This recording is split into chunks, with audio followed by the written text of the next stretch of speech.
The original talk was called, as you can see, By Land, by Sea, and by Air. But literally, I'm not kidding, probably like 72 hours ago, this was like Monday or Tuesday, I think we're on Thursday now.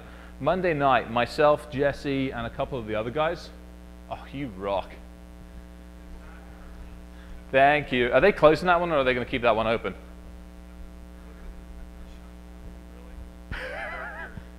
I can see through it, but it's beer. You rock. Thank you very, very much. So, we're sitting there Monday evening, and we're talking about lasers, because we have a couple of lasers in the office, and we wanted bigger lasers. Bigger laser equals big power. So in Denver, there's the Geological Society, or whoever it is, has got a nuclear reactor.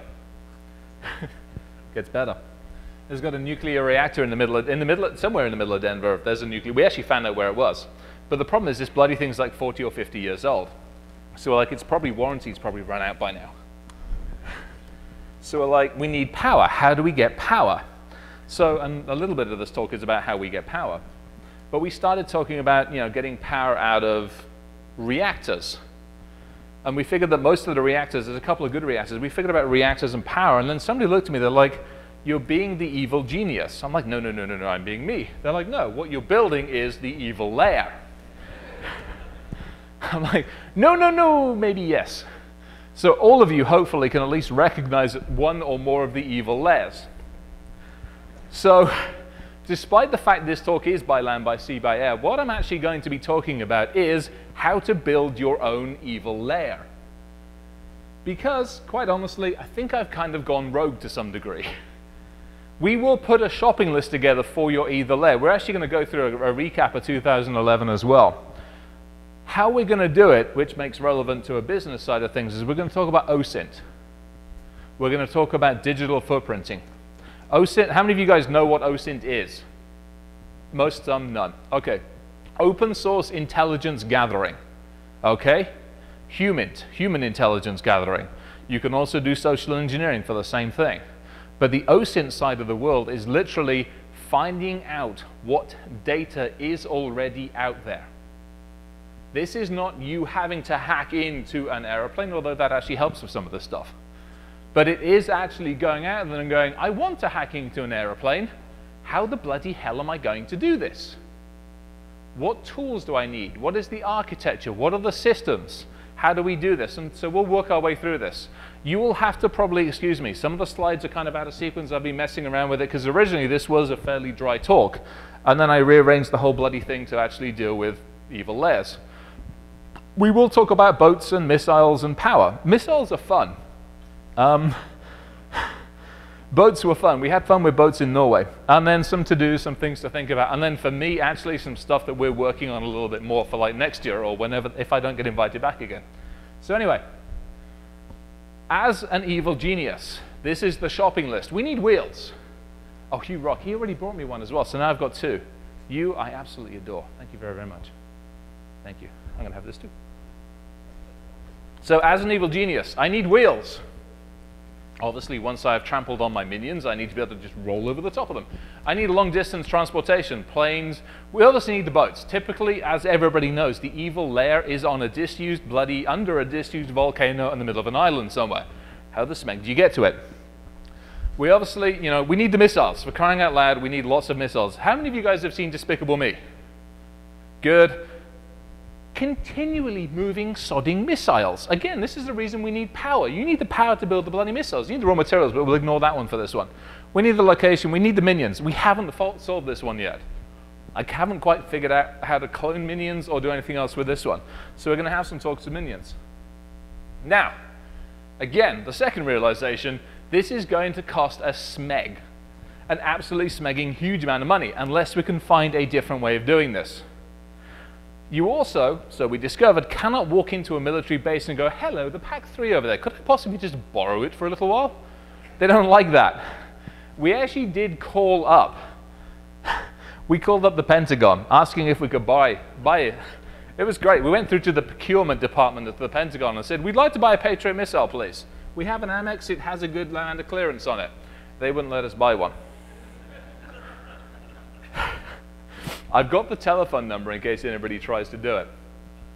Plan B, intelligence gathering. OSINT, open source intelligence, and then digital footprint. And as it says at the bottom, remember this. This is relatively important the whole way through this talk and the fun stuff that we have. So what is it? It is a trail. It's a trail that's left by the target's interactions with the internet.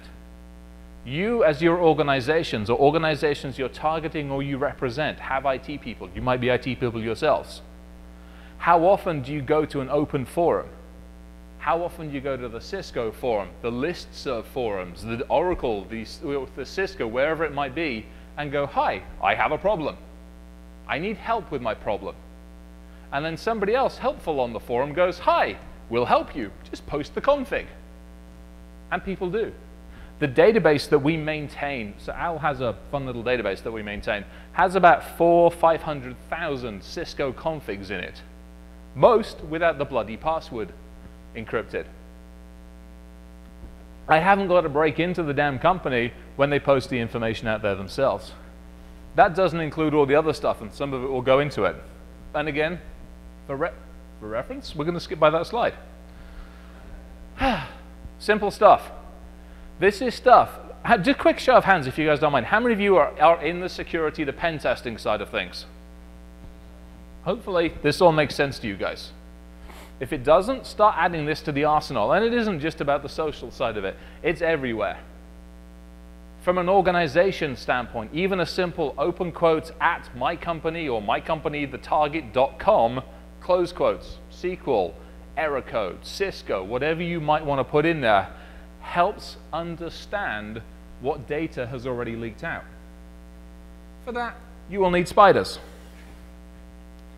You will also need to pick your target correctly. The left-hand side, top left-hand side is Jesse. I was actually going to try and get him out here this year, because quite honestly, I'm blaming him for a lot of this. He's an extremely good friend of mine. He is also probably one of the best engineers I know to mankind. You know what? I didn't go through the slideshow and tell it not to move on. So I'm going to have to run back every now and again. Anyway, unhackable stuff. Simple stuff. Easy stuff. But the stuff that is hackable. Let's make sure this one doesn't actually move on. So the stuff that we know we can take out. Take a tractor or a combine harvester. Basically 500,000 to 1 million lines of code. Right-hand side, modern aviation systems. 5 to 7 million lines of code. I'm going to shoot the computer. I love my Mac, but it's going to have a freaking bullet hole in it in a minute. Stay, no walkies. Modern aviation. 5 to 7-ish million lines of code. Not including the entertainment system. Look at the vehicles. 100 million-ish lines of code. That is a huge amount of data. And how much of it's got errors in it? These are my targets. These are the targets we're looking at. There's also a distinct possibility we're looking at these things as well. We're looking at the missiles because we want a missile, because we can't buy one and we can't take one away. So we're going to figure out how to actually use one of the damn things. We go into it in depth. It's fun. But again, putting it into perspective, that one single E-Class Mercedes has more bloody code in it than 15, 20 flipping F-35s. You want to start looking at targets and things to break, those are fun ones to play with. Plus, they're readily accessible, and they don't cost billions of dollars if you crash one. So, shopping list. We're going to literally run through this one because I did this last year and I don't really want to repeat it too much, and we've got a lot of other stuff to go through. Are we recording this again this year? Yeah? Okay, cool. If we're not, I can get a copy of the slides. Give me a card, get hold of mine, hit me up on Twitter, something along those lines. I'll get a copy of them out if necessary. Cars. So we're going to go through, we'll do an update. We did this last year. We started looking at basically the CAN bus system, the AutoSAR system, the moist network architecture. How do the vehicles work? How do the architectures work? How can we as individuals interact with those architectures? I'm going to leave it on this one because this is the one we actually need. So what do we use to interface with them? Top left-hand side, Bluetooth. It's a simple Linksys, USB T1000, I think, for crying out loud. Or go get yourself an Ubertooth. I'm going to shoot the laptop. Stay, no walkies. All right, I might actually stop this in a second and see if I can actually figure out how to actually not let it do this. So the tools that we use, I think the Ubertooth's on there as well. Go get yourself an Ubertooth, get yourself a Bluetooth driver. Again, your target for the stuff that we're looking at are the vehicles that have Bluetooth enabled. The stuff that we're doing on this one in particular, we have, the one example we have on this one is we started messing around with a couple of the new. These are all commercial tools. So you don't actually have to go out and crack tools. You can use basically the injection tools that are in there, the auto ingenuity tools in there, the CAN RS232 tools in there, the CAN tool stuff in there. This is all commercially available stuff. And this is, all right, give me a sec, guys. I'm actually going to try and adjust this and see if we can actually get it so it doesn't keep skipping ahead, because otherwise I might have to shoot it. Transition. After 15 seconds, no. On mouse click. Apply to all slides. All right, keep your fingers crossed.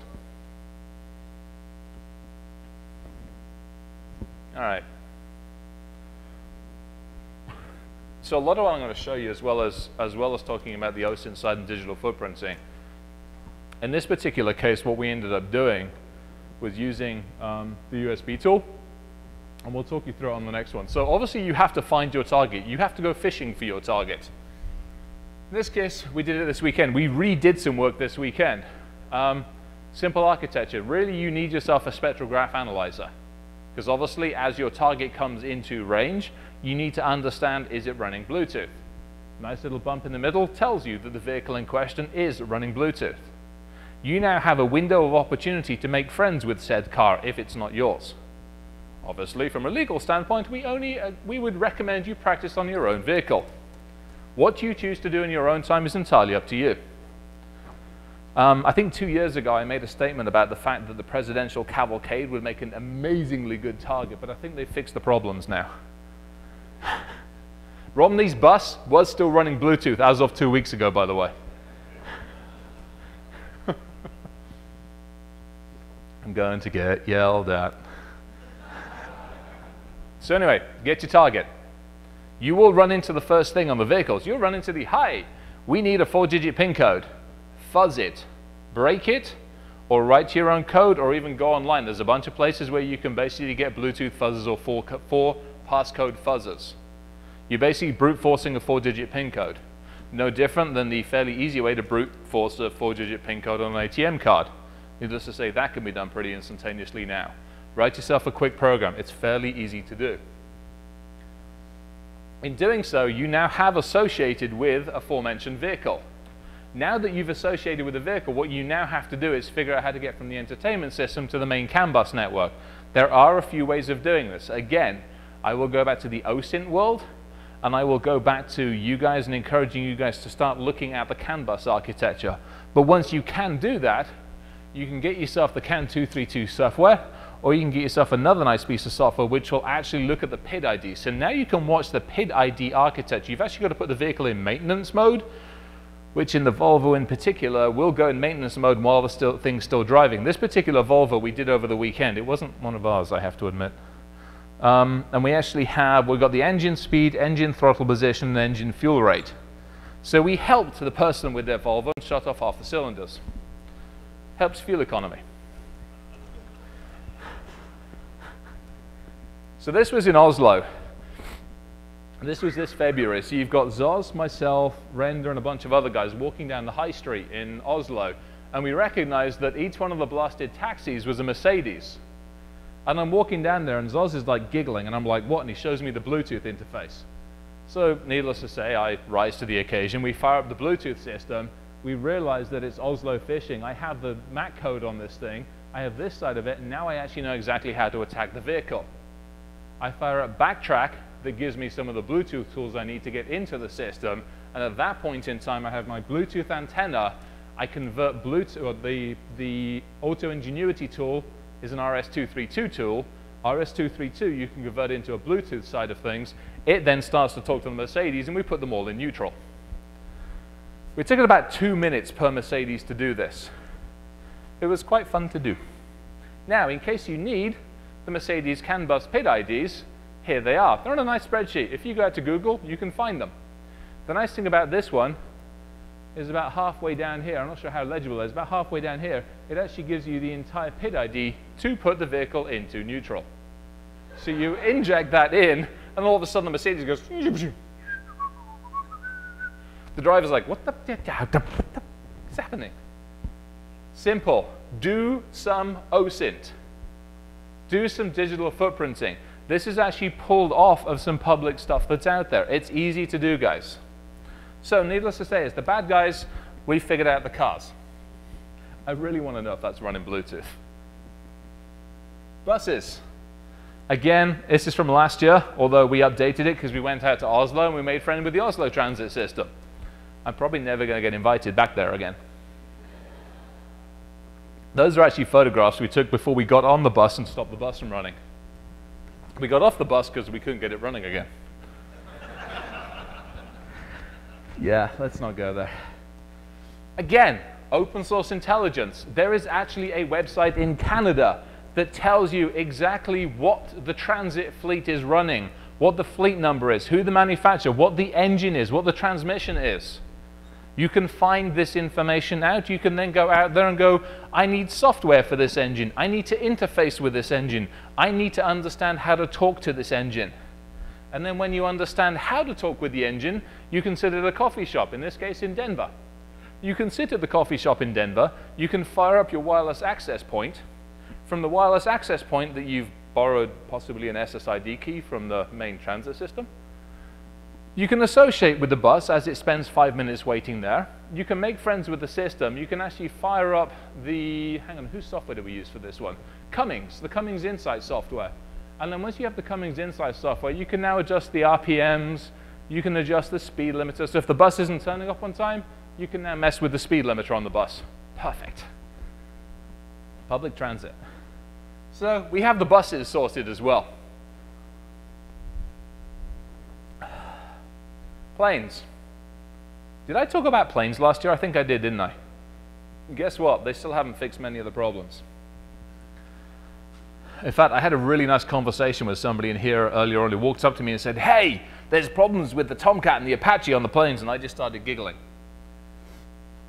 So we did this last year, but again, it comes down to research.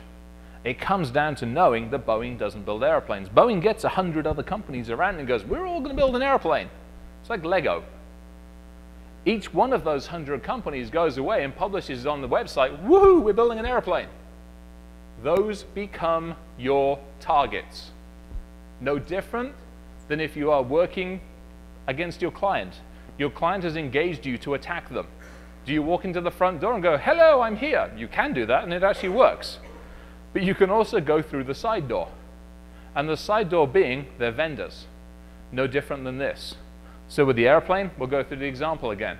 You find out who makes the airplane systems. You target the system you want, in this case, the IntelliBus architecture. For that, you have to actually find out what the API is. For the API architecture, you go out to the third-party company and you can download the VxWorks environment that allows you to communicate with the IntelliBus architecture. You, on your own system, have made yourself a self-contained VX environment that can communicate with the IntelliBus system. You've had to do some bloody research for it, and you've had to figure out exactly how it works. But when you've done it, what you now have is the ability to create yourself a crate, and in this case, it was a crate for a 787 that we made, that basically shut the engines off using the FADEC chip architecture at 35,000 feet. Loves, hugs, and kisses, One World Labs. Needless to say, they have fixed some of these issues, but sitting on an airplane going over to Norway and actually sitting on a 737 going down to San Antonio on Tuesday, we made friends with the firewall. We overrode the firewall and we made friends with the second firewall. Once we're on the second firewall, we run into an Apache Tomcat sitting on 1433. It's not patched. Have fun with it. Carefully. Okay? Simple stuff. It takes a little bit of work. It takes you coming a little prepared. It means you going onto an airplane with a machine that's capable of having some fun with their environments. How many of you guys fly on the planes that have the go-go wireless running on them? I challenge you, next time you're on the airplane that has go-go wireless, see how far through the firewall you can get. See if you can get to the ground-based communication that they use. See if you can get to the IntelliBus architecture. Please don't take the airplane out of the sky. And for those of you who are in the airline industry listening to this, fix it, please. These are problems that we've highlighted for the last year or two. This is stuff we've brought up for a while now, same as the cars, the vehicle stuff we've brought up for several years. Now, I know that the cycle they have for fixing stuff is extended, but it would be nice to actually know that this stuff's being done. Because the same things you can do with airplanes, you can do with drones as well. And the same guys who do the work with the airplanes, the L7 guys, the Lockheed guys, the Boeing guys, etc., etc., etc., are all leaking tons of data about the drones and the ADS-B. Did any of you guys go to DEF CON this year, or did any of you guys catch Render's talk or the University of Texas talk where they actually took over the drones and had fun with them? This is a follow-on from that. We're actually going to see if we can have fun with the ADS-B architecture in the next couple of months. All, again, through OSINT. The ability to now control the system. So, we have planes, we have drones. So let's take a look at the shopping list. Well, if we go back to it, we need to actually start looking at the floating things. We need a ship. So this was Oslo again earlier this year. And I'm sitting on the quayside. And I've got a wireless antenna running, and I'm just making friends with whoever's around. And I noticed that a couple of wireless access points keep on coming in and disappearing off on a fairly cyclical basis. And I realized it's the bloody ships. I'm like, they got free Wi-Fi for people. But they don't. Their wireless access points are actually for their internal systems. So, if you can actually get one of the damn things to stay still for more than 5 minutes, and actually stay within wireless range, you can very quickly, very simply, and very easily, with the use of backtrack and a few other things, gain access to their wireless network, crack the key that it's running. It's WEP. It doesn't take very long to crack the damn WEP key. And now I'm on their network. So all I do is I run a quick scan across the network. We find the engine management software. It's running RDP on 3389. Takes about 2 minutes to crack the administration password. It's a derivative of the company that's running the ships. So now we're sitting on the engine management system. At which point we actually stop the engines. Again, you know, we're trying to be ecologically friendly. So we're doing this. At this point in time, we've actually got our host from HackCon out there. And he's asking us what we're doing. We're like, see the ship? He's like, you cannot do that. We just did. You shouldn't do that. We just did. Start it up again. Working on it. Again, guys, this is we're not talking about doing a huge amount of recoding. You know, you're having to know how to use the tools in Backtrack or any of the other stuff. This is pretty simple stuff, guys, and it's kind of fun stuff. At this point in time, we have our ship. Did you see that they auctioned this thing off earlier this year? It's really sad. We put a bid in for the auction because we wanted to keep it in one piece, but they wouldn't let us. I have no idea why. So far, we have our wheels, we have our buses, we have our planes, we have our boats. We need to move on to the other stuff. But I think before we do, let's talk about OSINT. Yeah, let's not talk about OSINT. So we're going to take a pause. We'll take a look at OSINT for a second. Really, the old stuff that we were doing, and it's old, but it's still bloody valid, and it's still being done a lot, and it's a perfect way into an organization, human intelligence gathering, as well as social engineering.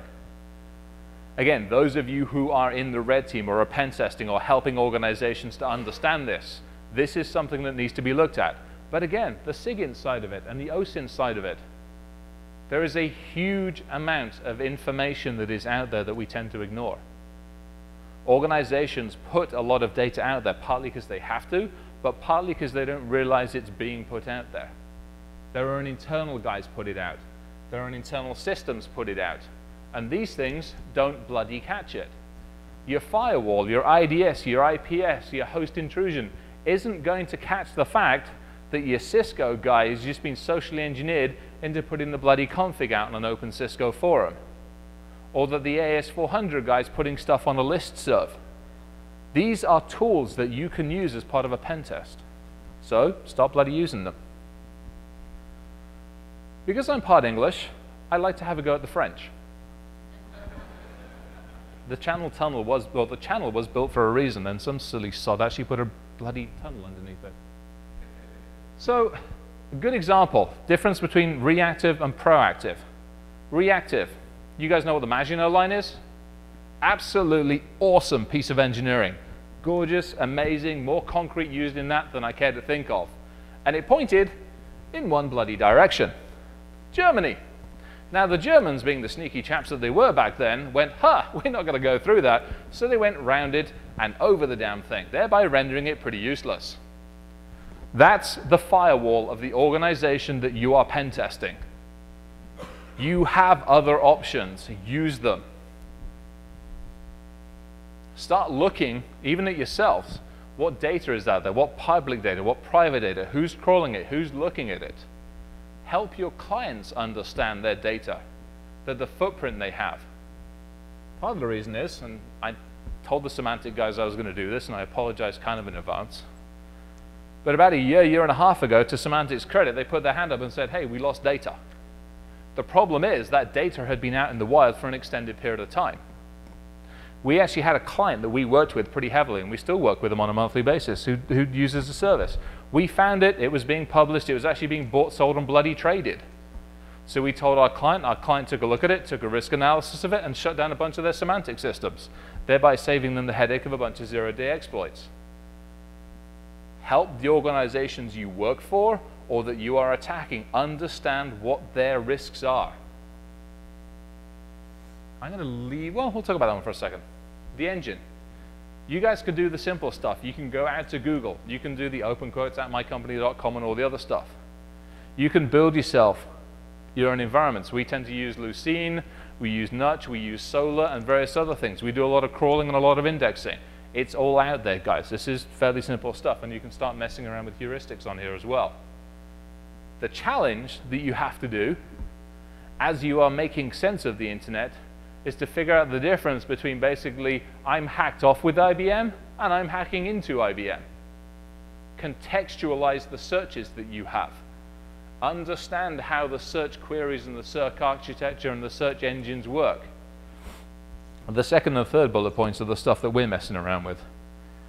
Trying to figure out what the SMEG hacked is in, Russian versus Iranian and Iraqi is kind of interesting. And then the various options. But again, this is stuff that's out there, guys. So, back to fun stuff. Missiles.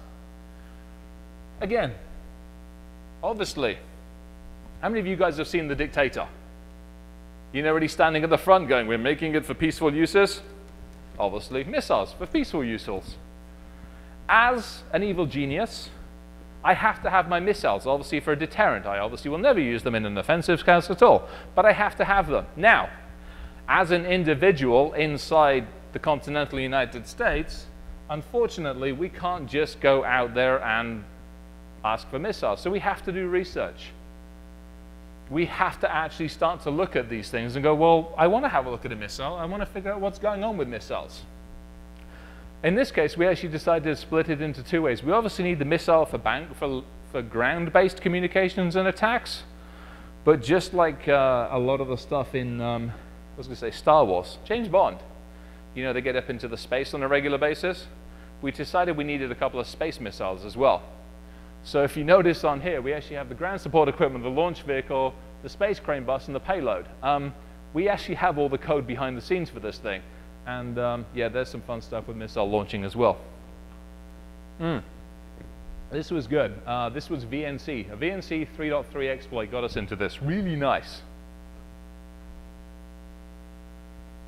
So we'll talk about these for a minute. Again, we go back to missiles. Wile E. Coyote. He can phone a pack me. He can get a box, it's delivered, it has a missile in it. We can't do the same. We actually have to approach it a little differently.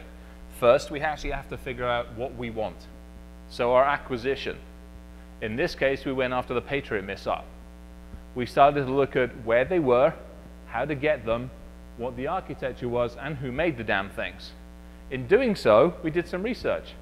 I don't know how legible this is, but there's an IP address, a username, and a password, and a host name for a database. The nice thing about this database is it was made public.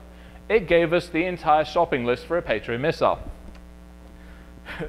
We actually called up the Pentagon again, and then we gave them the entire shopping list and said, can we buy the individual components? At which point, men in black suits turned up at the office and started asking all sorts of questions. How y'all doing? Wonderful. And yourself? So we started to look at this thing. It's like, okay, how can we, without actually going and buying one of these things, how can we take control of one? Again, you can't walk in, kick the door down, and push the button where you want it. But what you can start to do is start to look at how these things have guidance control systems. Start to influence potentially the guidance control architecture. To that point, we started to look at all the vendors and the systems they had, all the vendors in the programming, the Python, the IRIX, all these other things that they used. The companies that made the individual components. We know the fuel, we know all this information. We knew exactly how to control the motors on these things. But what we hadn't figured out until we looked on the patent office was exactly how the guidance control system worked. So, thank you very much, Patent Office. An extremely good source of information should you ever need it. I highly recommend using it for buses, cars, trains, aeroplanes, missiles,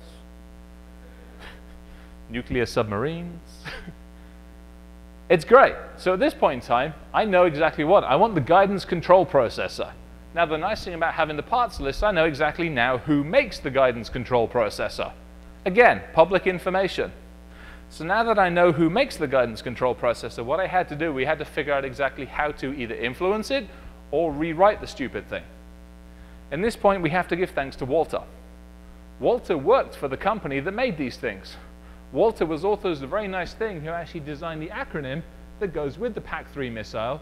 He also programmed the programmable modules, and he did the whole thing in Cordic, to which I actually hate him, because I had to learn Cordic programming. But we also, thanks to him, figured out exactly what the field programmable arrays were, how the switch sandwiches work, and how the actual architecture worked. This is all out there if you want to try and find it. It's quite fun. So now we have the ability to influence it, architect it, rebuild it, reprogram it, the whole bloody lot. What we didn't know is how to actually, get it to interact. So thankfully, some bright spark, in a third party of a third party, posted the entire DoD standards online for exactly how to make these things communicate, including all the switch matrix system, the architecture, the capabilities, etc., etc. So now we pretty much so own every single thing there is about the capabilities around these damn missiles, as demonstrated here. We have the whole thing. So what we needed to do is go make friends with the company. So we did. They have an FTP site, and their FTP site is wide open. And unfortunately, it had some of the actual designs for the guidance control chips. So in good-spirited citizens, we downloaded the damn things. We rewrote the guidance control architecture for the guidance system. By the way, there's more than one of these damn chips on these bloody things. There's about 100 of the damn things. It took a lot of rewriting. But eventually, when we gave it back to the people and said, test this, it didn't matter what coordinates they put in.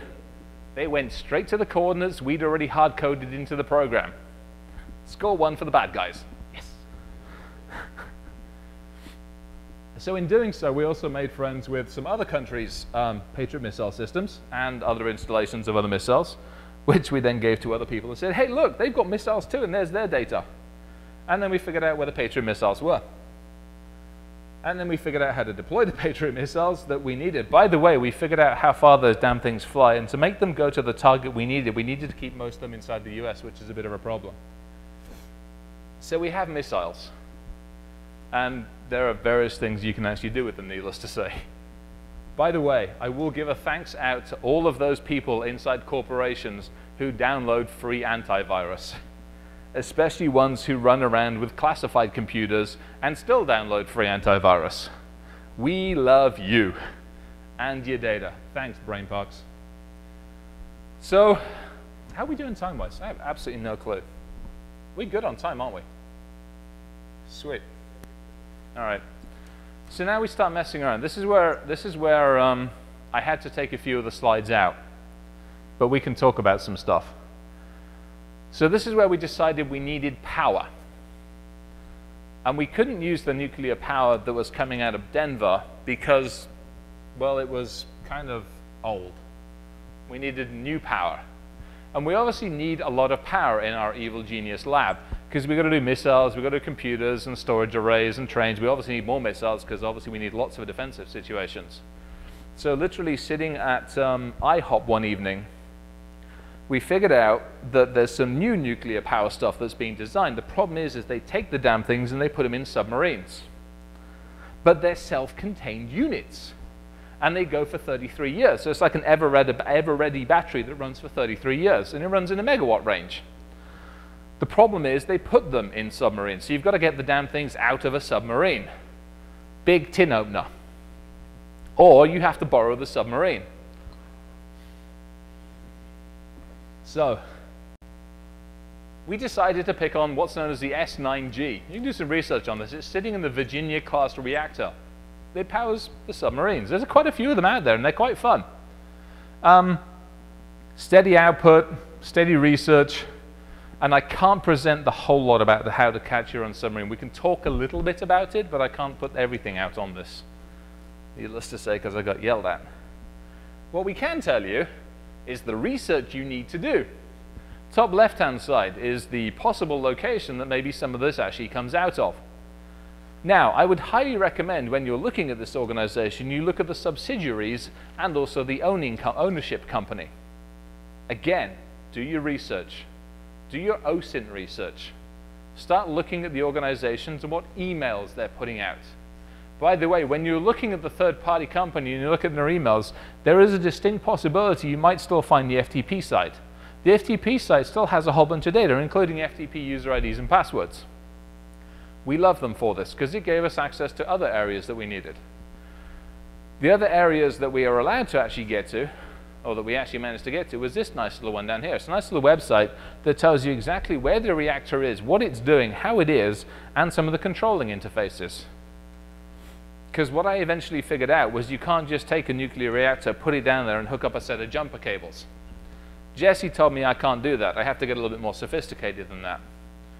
So what we ended up doing was looking at the reactor and then started looking at the software components around it. Again, I need my power, and I need good, clean power for the data array for the missile production systems. And again, I have to find out through digital footprinting, through open source gathering, exactly how to control a reactor. You can actually go out to Google and do some of this. You don't actually even have to have the engine. If you go out to the Tor network and the Onion network, you can even find out a whole lot more about it. So now I have my reactor. It's in a submarine, which is a pain in the ass. I have the architecture for the system. I have the software for the system. And I know how the thing works. We actually found one that's sitting on land that they test that's a long way from the ocean, which is kind of ironic because right where one of the most geologically unsafe areas is in this country, slightly to the left of it on a map, is one of the biggest nuclear testing areas. I'll let you guys figure out where that is. But right in the middle of there, they have a reactor that they test on these damn things. Needless to say, if you're really clever, you can actually get remote shell on the cooling plant system for it. They've got a demo of it, bless their cotton socks. So, we still have the minions to solve, and I haven't quite figured this one out yet. I don't know how to actually solve the problem with the minions. I've got an idea. There was a conference that happened last year with RFID tagging. They tagged everybody and they knew exactly where everybody went. So I'm like, okay, we could do that. You can do social engineering. Hi, we have some projects for you. Come in, build these missiles. They're really good things. There's all sorts of things. You can make a corporation and give it a normal corporate world. There's disinformation. There's R&D. Most of us would probably enjoy working in an evil lair.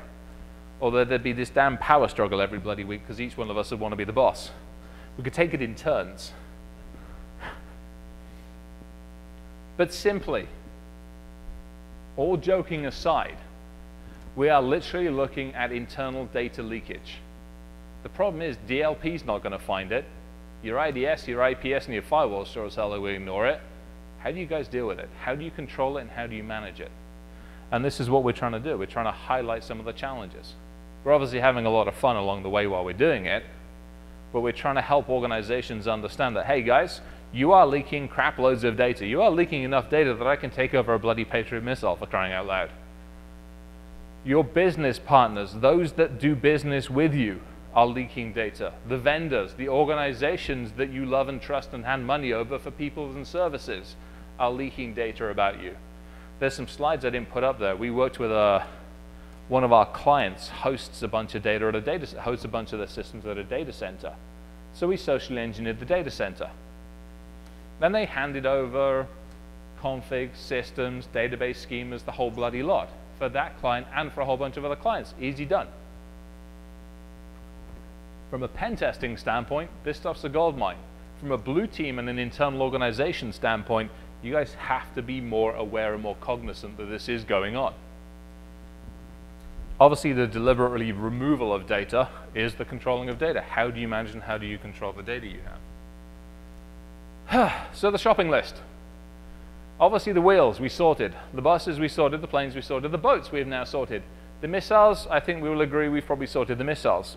We actually tested in a controlled environment exactly the code that we'd put on the guidance control chips, and it worked. So the missile went where we wanted it to, not where they programmed it to. So I think we got missiles sorted. The power, we kind of got sorted as well. I had to cut that one short, and for that I apologize.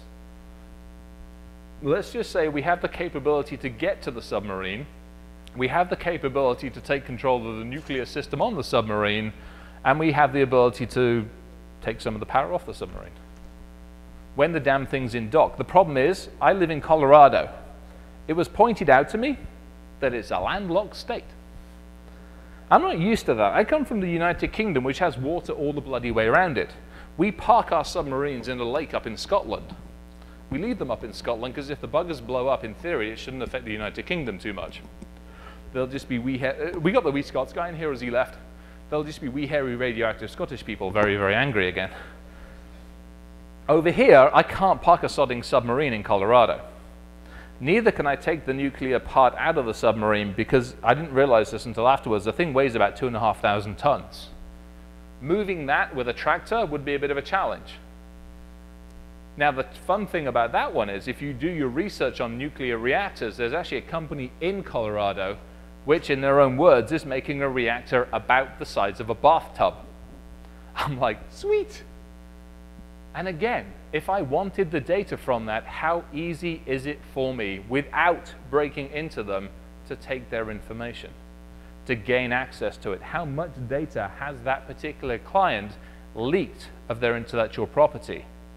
In the case of these guys, quite a lot, unfortunately. We didn't talk about location. I actually forgot to put the slides in for this one, but it's totally cool. If you go online and Google missile sites for sale, there's some totally cool ones. So we already have the missile located. There's actually one in Denver that's really cool. And there's an old radio frequency one that's got like 45,000 square foot underground, completely sorted out, no mess in it or anything else like that. So we have the evil lair sorted out. Again, the problem is Colorado, landlocked state, can't get a bloody submarine in there. We'll figure it. We're working on this one. We've got to figure this one out. Obviously, the minions. We haven't sold the minions. I cannot put a job ad up on Craigslist or up on Monster saying wanted. Actually, I probably could. That'd be fun. I take that back. If you see an advert on Monster in a couple of weeks' time, wanted minions, crying out loud, don't respond. The other two things on this one. The superhero defense list. Obviously, as every evil genius knows, there's a sodding superhero all the way around the corner. Somewhere out there, and I think it's like Nick Shapiro's got a list out there of the 100 things I would do if I was an evil genius. I'll post it if I give these out. Before I give these out, I'll actually put the link on there. It's freaking hilarious. I will not give my minions like blacked out screens. The hero will not be allowed to live for 24 hours while I taunt him. His ass will be shot or tasered on sight. You know, all the normal things you would expect. OSINT. The one other thing that we need as we are crawling and taking the web, and we've realized this one, we have, the engine that we have has about 500 million or so websites and URLs and IRC channels that it watches. So if at any point in time you decide to start talking about nuclear fission or fusion or stuff, for God's sakes, please do it on an IRC channel that's encrypted that we're not watching. Please. We have a about 500 million records in the system that we have, so we're closing in on a petabyte's worth of data at the moment. That's indexed in band, and we have some fairly fun, kind of fuzzy stuff that goes with it. So, what time is it? Does anybody know what the hell the time is? Cool, all right. So, from a standpoint of everything else, I don't have the other one in here. The other legal stuff actually has better language in there. It says if you decide to go take over a missile or a bus or a train, you're doing so at your own risk, have at it and play nice. But that, from a general point of view of the talk, that's it on the talk, guys. Questions or thoughts or anything else like this? Questions? Come on, we've talked about Mr. Yes?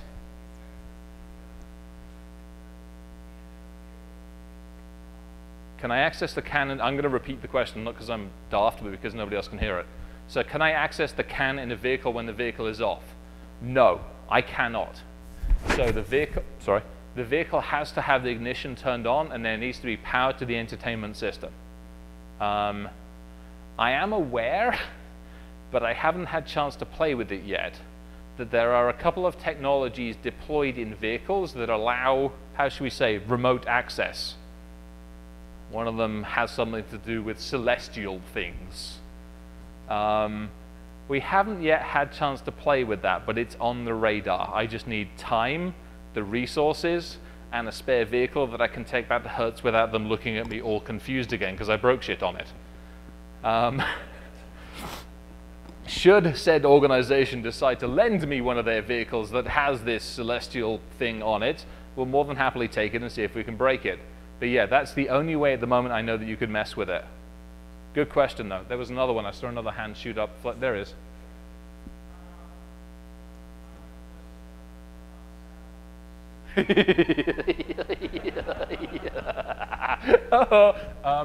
Yeah, those are fun. I got into trouble for playing with the space station. Shit, what was that? 7, 8, 9 years? How many years ago was that? Crap. 8, 9 years ago, we messed around with the space station. We adjusted the temperature on it. It was quite fun. We got yelled at by NASA. If they're going to leave open shit that's not encrypted, that's their own damn silly fault. So satellites. There's so many things to play with out there. There's just having time. So we have a couple of clients that have things up in the air. What we have found is the easiest way to take those things over is actually to take over the ground control systems and then mess with, obviously, the communication architecture. Because the communication architecture itself, for the most part, and if any of you know better in here, for the most part, is fairly well encrypted, or is pretty well segregated or separated off from anything else. And if anybody argues with that, I have no problem going mea culpa on that one. But the ones that we've dealt with, we found the easiest way, and literally it is the easiest way, is to physically either get into the location or electronically get into the location and then take control of the ground systems. Because they have the sodding great big uplink dishes and all the other stupid shit. And if I have those in my evil lair, no problem. I got it, because you can actually steal the passwords and have fun with the controlling systems. But until I have that, I'm actually going to use their technology because it's cheaper and easier. But that's as much as we've played with those things. Yeah, those would be fun to play with even more. That's a good one. We might have to come back next year and see how many satellites we can actually take control of. You support that idea. Great, I'm going to get yelled at again. I mean, has anybody here messed around with satellites? All right, your homework for the next 12 months. See who can fuck with the most satellites. Yes, good question though, but yeah, expect that to be in next year's. If I get invited back, if Chris doesn't shoot me again. Yeah.